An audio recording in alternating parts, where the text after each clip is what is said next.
Oh, this is it.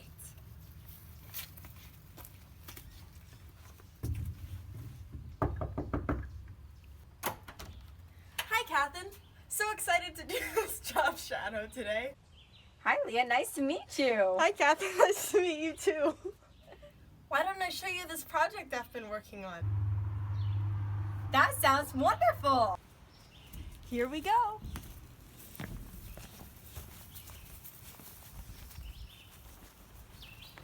Almost there. Just around the river bend, right? We're out in the boonies. So this is where I have been doing my latest project, and I'm excited to see what we can do today. Leah, how would you define a photographer in your own words? That's a good question, Catherine. I would define a photographer as someone who uses a camera to document the things that... So Leah, how does that definition of photographer play into your day-to-day activities? That's a really good question, Catherine. So I am a freelance landscape photographer. That means that I spend most of my days outside in nature by myself, and I take pictures, again, of things that speak to me, and then I try to sell them to magazines like National Geographic. Wow, that's impressive. I've been wondering, how is the work environment of a freelance photographer different than one that, for example, may do portraits? That's a really good question, Catherine. I think that if I had to kind of sum up the work environment, I travel a lot, I am alone a lot, and I am outside pretty much all the time. And a good Holland code for that would be AES, standing for artistic, because there's a lot of creativity that goes into making pictures and having an eye for it. Enterprising, because I am a freelance photographer, I am self-employed, and it is up to me to make deals and contracts with clients. And social, because even though I do spend a lot of my time by myself, I do need to be able to get along well with others in order to be able to make the deals that kind of progress my business. So now that I'm a junior, senior almost, I am looking at colleges, and I'm wondering where you went to college and what you learned there for the trade. So I went to the Rhode Island School of Design, located in Providence, Rhode Island, and I really liked the school because it offered a photography major, which was what I was looking to go into at the time, and I had all of the qualifications to get in, including the SAT and the GPA. So which schools are you looking at? So one of the schools that I'm thinking about is Pratt Institute. It's in Brooklyn, New York. They want a 3.5 GPA and the SAT score range of 1170 to 1390. And there I would be able to major in photography, so that's a huge factor.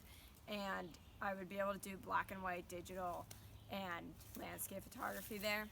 And then another college, which is basically the opposite of Pratt, is Maine College of the Arts, which is in Portland, and they don't have a requirement for SATs and ACTs, and they don't really have a requirement for GPAs, and it's a 97% acceptance rate, but they offer a major in photography, and it's a little more open into other disciplines as well, math and science, for example, and I can do black and white there as well, and I think that may be the type of film that I'm leaning towards. Why was landscape photography a better fit for you than portrait photography? So I chose to be a landscape photographer instead of a portrait photographer because my Myers-Briggs code is INFP, standing for introverted, intuition, feeling, and perceiving. Catherine, what makes you interested in pursuing a career in photography? Well, I've thought about it a lot, I mean, there is only a 3% job outlook, but I really am interested in how people take pictures that are deceiving. Like, they look like something, but it's actually made of something completely different. Like what? Well, there's like this one picture that I've seen where it's broken ice, and then but it looks like someone's face. Like, it's just like you don't notice it unless you look really, really close. It's pretty cool. That sounds really cool, Catherine. Yeah.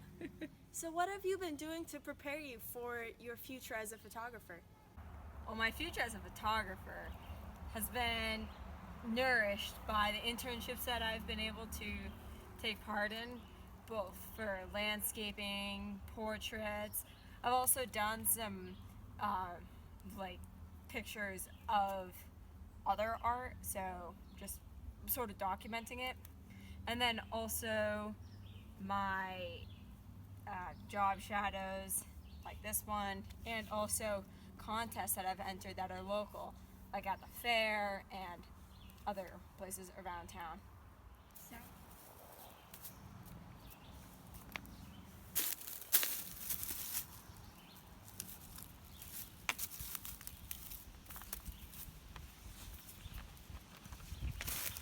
That was a really successful job shadow. Would you be interested in working for my business? I would be very interested in that, Leah. I'd like to think about it, but what would my starting salary be, and what might I be able to work up to?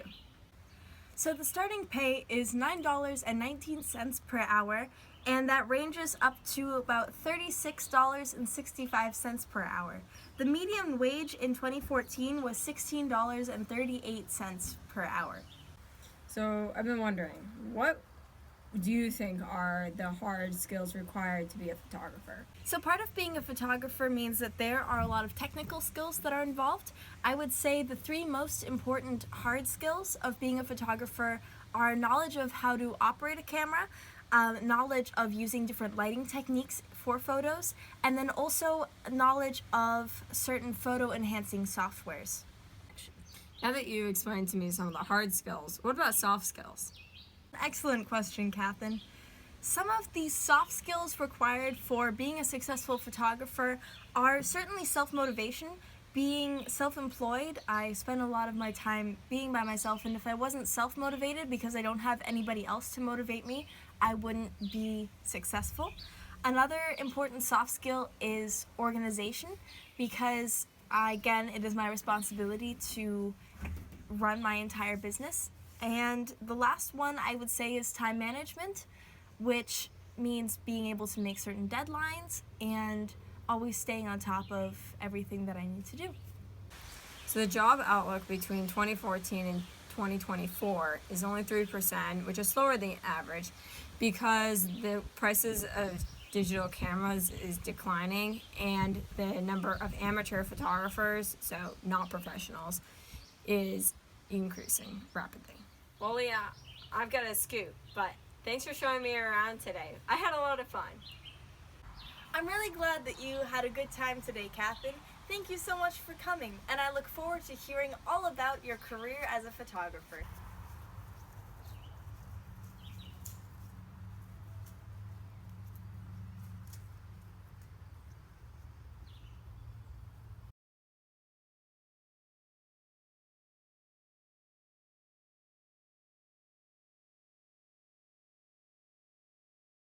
It's a long stick.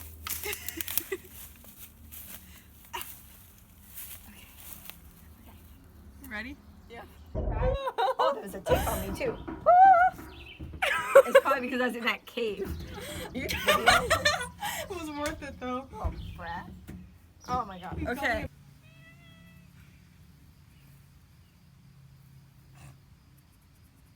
Hi, kitty. Freaking red horse. Red mares don't get them.